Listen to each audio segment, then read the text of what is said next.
Andrew Brons, you're the MEP for Yorkshire and the Humber in Brussels. What's it like? Well, it was extraordinarily confusing when we first went there, simply finding our way around apart from anything else. But we've certainly solved that problem and many others. The most important asset it gives us a platform. A platform in the full Parliament, the so-called plenary, which sometimes meets in Strasbourg, sometimes in Brussels, but also in committee. I'm a member of 2 committees. And thirdly, a foreign delegation, which I'll come back to later. Now, one thing we must ask ourselves is, what are we actually achieving by getting that platform? Well, I think we're doing 3 things. One is we are influencing, to a small degree, some of our fellow MEPs. Some MEPs who are basically on our wavelength are a little bit shy about speaking out ideologically. I hope that I will make sure that they're emboldened to do that. And that applies not just to nationalist MEPs, but people in other parties. Sometimes I notice they do pick up from what I've said. Its second function is that it's an educational function, if you like, a briefing function for our own members and supporters. Some of these points are very technical points, points about the value of the euro and the problems of having a fixed external currency rate for 17 different countries. So it helps them to understand these things, and we help them to understand the differences between the different institutions. Now, a lot of people might say, well, what purpose does that serve? Many of these people will be candidates in 2014, or they will be support staff in 2014, and it's vital that we make sure that if we get a new batch of MEPs elected in 2014, they know what they're doing and they understand the background to it. The third thing it does, remember, all of these go out to the public on YouTube and of course on our own websites, and what this does is to impart messages to the general public. I'll give you a particular example of that. The fishermen. The Whitby Gazette in North Yorkshire approached me and other MEPs to see whether or not we would back their Save Our Fleet. Well, only 2 of us turned up, Godfrey Bloom from UKIP and B, the Labour, Liberal Democrat and Conservative politicians didn't bother. We went over there, listened to their concerns, I think answered many of their concerns, but followed it up within 48 hours of a speech in the plenary session in the full Parliament, and then communicated that both to the Whitby Gazette and to the fishermen concerned. We were able to demonstrate that we were on their side. You set great store by your attendance in Brussels. How important is that? I think it's important. It goes on Vote Watch. I think it's important in itself because we ought to be seen to be doing the job that we're paid for. My attendance is just short of 95%. I missed one session of 4 days in January with swine flu, but that's long gone now. In the previous year, I lost an equivalent 4 days because there was the general election. But I've attended all the other plenary sessions. They don't keep a public record of the committee attendance, but if they did, they'd find that I have about a 75% plus attendance there. It is important. As I say, one thing, I'm paid to do it, so I ought to attend. Secondly, you get quite a lot of very useful nuggets turning up in committees, because this leads us to the second function, not just the platform. We're enabled to ask questions. So I asked a question recently of Mr. Barroso. Indeed, 3 months before, I asked a different question of Mr. Barroso. I got a very useful commitment that Britain would not be taken into the Eurozone against its wishes, which apparently the other non-Eurozone countries can be. So that's an important revelation.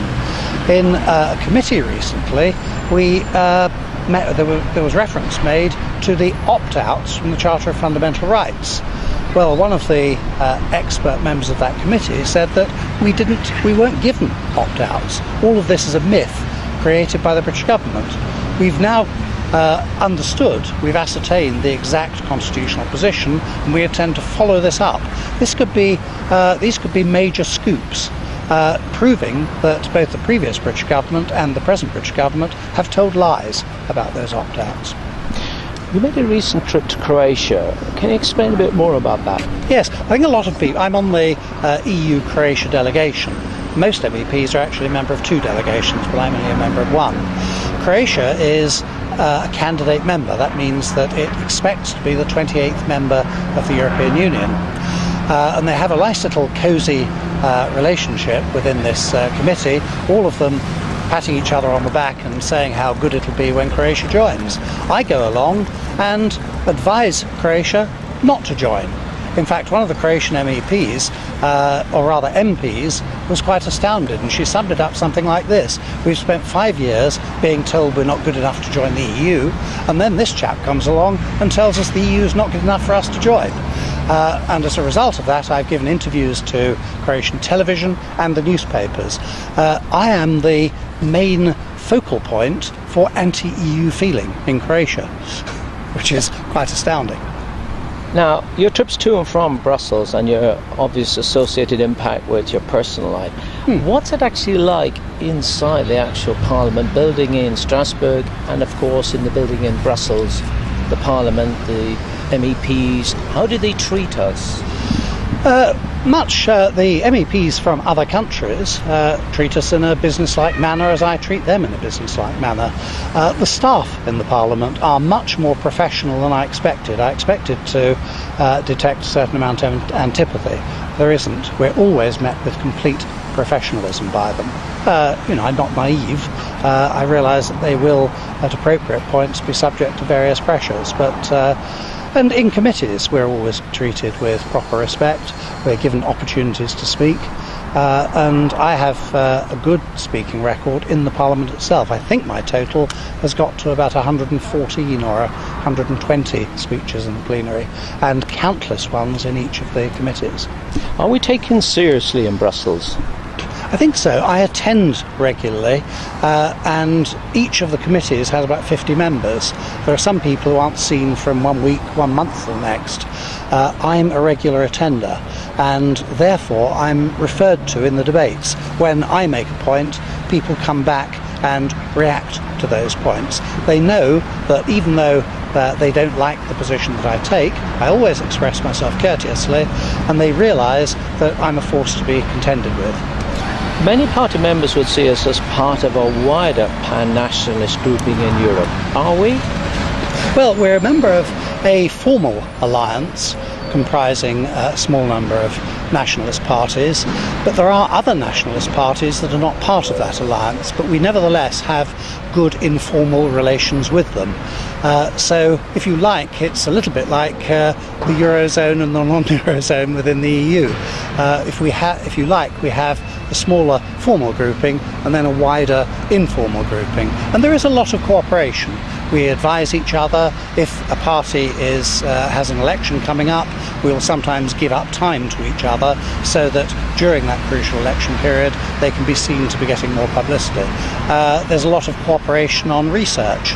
If we have difficulty understanding a particular piece of legislation, then we'll ask the advice of the assistants of our fellow MEPs, and vice versa. They've come to us sometimes for a briefing on those points.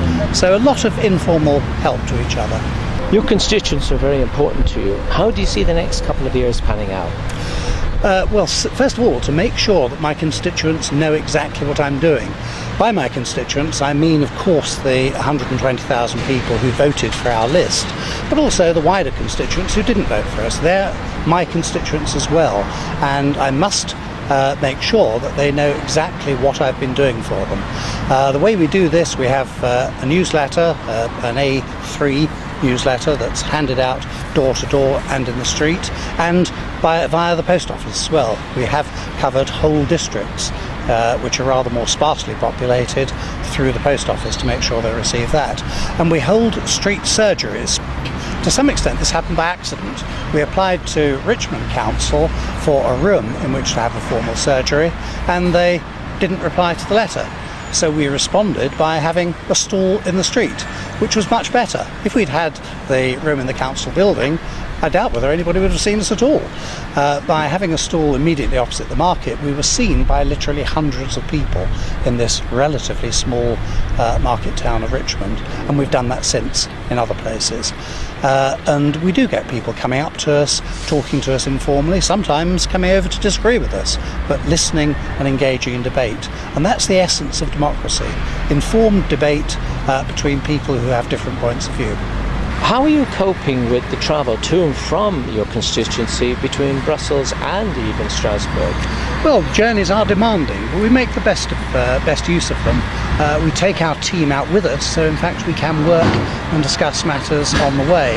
And I'm certainly up to those journeys. I find them exhilarating rather than exhausting.